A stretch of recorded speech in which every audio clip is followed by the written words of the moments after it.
Kung ang hanap niyo naman guys is murang pickup, mayroon tayo dito.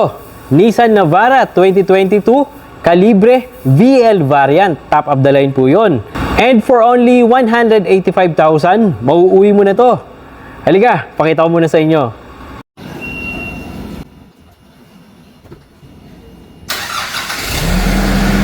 Navara 2022 po ito na 2.5 liters turbo diesel engine, VL variant, and nasa 30,000 kilometers pa lang. And meron naman siyang maintenance record, kasi maintain po ito. Pakita ko sa inyo guys. So napakaganda ng condition ng sasakyan. Kompleto pa ng manual booklet, service maintenance record booklet. And kung meron kayong 185,000, pwede nyo nang mauwi po ito through installment. So sa body naman guys, napakakinis yan. Walang mga scratches, walang mga dents, and talagang original paint pa. So sariwang sariwa yung unit. Talagang swerte po kayo dito. Napakaganda ng headlight nitong Navara. Kung makikita nyo, naka projector headlight na yan, yung main headlight niya. Tapos meron po tayong DRL dito. Okay, maski yung fog light niya is LED na rin. Open country na Toyo tires, and naka R18 mags po ito guys. Okay, so dalawa din po yung remote key nito, smart key. With push start engine function na rin po ito guys, and automatic transmission po ito na napaka smooth ng shifting. Walang shift shock, walang kaldag. So with reverse camera din po ito guys. Ayan, so napakaganda ng condition talaga, napakaganda ng feature na to. Bukod sa reverse camera na meron ding guidelines, meron din po itong 360 camera. So makikita nyo talaga yung buong paligid ng sasakyan nyo, diba? Ang ganda nun, lalo kapag bagong driver ka pa lang or medyo nangangapa ka pa, malaking tulong po na may gantong feature yung sasakyan. Hindi kayo makakabangga, hindi kayo makakadisgrasya. Okay, na-appreciate din po namin yung interior nitong Navara. Kasi kung makikita nyo guys, maski dito sa carpet, talagang malinis. And makikita nyo talaga na naalagaan yung sasakyan, di ba? Kasi mostly, ito yung talagang madalas madumi dahil naaapakan. Pero kung makikita nyo dito, talagang sariwang-sariwa. Okay? And hanggang sa front seats, sa mga upholstery niya, talagang sariwang-sariwa po. Ayan. Walang punit, walang mga mancha. Ayan, maganda talaga. Kitang-kita mo yung mga stitchings niya. And ang ganda ng pagkakagawa ng upuan, kasi dito sa gitna meron pang mga textured or parang may honeycomb pa na design na naka-emboss. So mas magiging comfortable yung biyahe nyo dahil maganda yung quality ng upuan.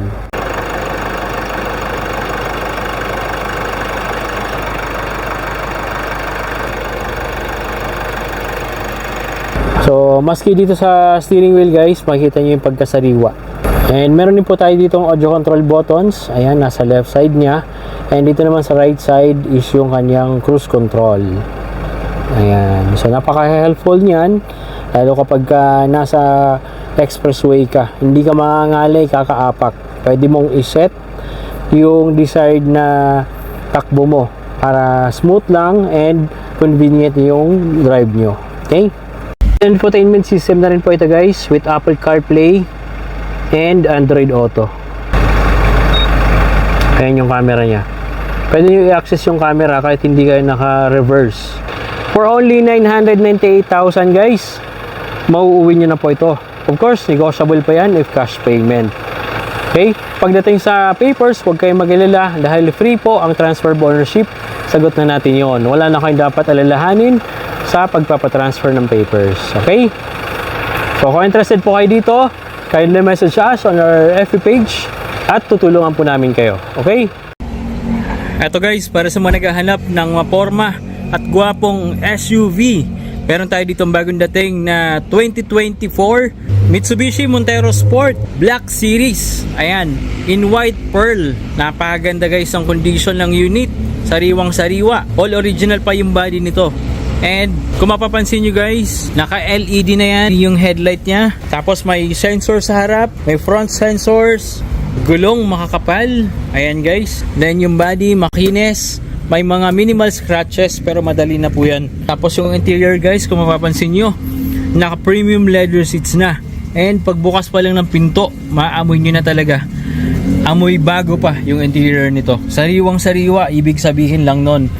Hindi siya na-involve sa flooding, wala pong history ng collision, hindi nabangga. Ayan guys, naka-push start engine function na rin po ito. Tapos, steering wheel, sariwang sariwa, all original. Walang mga gas-gas pa yung steering niya. Tapos dito sa left side meron tayong audio control buttons. Sa right side naman guys, yung maganda rito, mayroon tayong adaptive cruise control. Very efficient, very convenient, lalo kapag nasa expressway ka. Hindi mangangalay yung paa mo dahil kusa na mag-a-adjust yung sasakyan na to depende sa speed ng nasa harapan mo. So, diba? Kita nyo naman kung gaano kaganda ng feature na yon. 42,000 kilometers pa lang po yung tinatakbo. Sariwang sariwa pa po ito. Automatic transmission po ito guys. And of course, with touchscreen infotainment system dan po ito guys. Napakaganda. With navigation pa. And isa pang maganda doon, naka-power front seats na po ito. So, electronic and power adjusting na po yung mga harap na upuan. Second row seat guys. Ayan, mapapansin nyo naman kung gaano kasariwa yung mga upuan. Malinis na malinis. Walang punit yung upholstery niya. Okay? And kumpleto pa yung matting. Ayan, malinis din po yung carpet hanggang ceiling. Malinis po yan. Ayan, yung ceiling na napakakinis. 7-seater po ito na SUV. So, ayan yung seats niya sa third row seat. Very comfortable yan. SUV talaga. Ang sarap ng drive nito dahil napaka-smooth ng suspension. Sa under seats, makikita nyo na kaagad guys na ayan, malinis na malinis. Walang kalawang. So dito pa lang makikita na natin kung flooded yung unit kasi pag flooded, unang-una hindi na amoy bago yung interior and yung mga ilalim ng upuan, yung mga metal components niya or metal parts niya is kinakalawang kapag flooded. Pero ito, makikita nyo guys kung gaano kasariwa. Ang ganda. Okay? Sobrang ganda. Ako na nagsasabi sa inyo. May 5D matting pa kaya protected talaga yung carpet, hindi madudumihan. Okay? Ganda nito.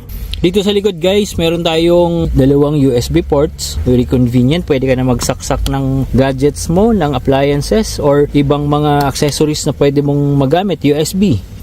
And ito, meron tayong power outlet na 220 volts na. Alternating current up to 150 watts. Kayang-kaya niya. So, very convenient talaga. Napaganda. Sa likod niya guys, mapapansin nyo mayroon din tayong mga sensors dito. Ito yung isang napakaganda sa feature ni Montero. Yung tail light niya kasi ang ganda tignan yan, lalo kapag gabi, and ma-appreciate mo talaga. Naka LED na yan, napakaganda. Meron na rin po itong third brake light spoiler. Sporty tignan, gwapo talaga tignan. Kung gusto mong gumastos at maubos ang pera mo sa pagbili ng brand new, okay lang naman. Pero kung wise ka at ayaw mong matamaan ng depreciation value ng brand new, dito sa Montero namin siguradong malaki ang masasave mo. Dahil ang brand new price ito nasa around 2.2 million. Pero itong unit natin, 1,680,000 lang po ang asking price. That's about almost 600,000 price difference compared sa brand new. Plus, ang maganda pa dito, negotiable pa po ito if cash payment. And of course, basta subscriber natin, free na po ang transfer of ownership. Kaya kung interested po kayo, kindly message us on our Facebook page at tutulungan po namin kayo.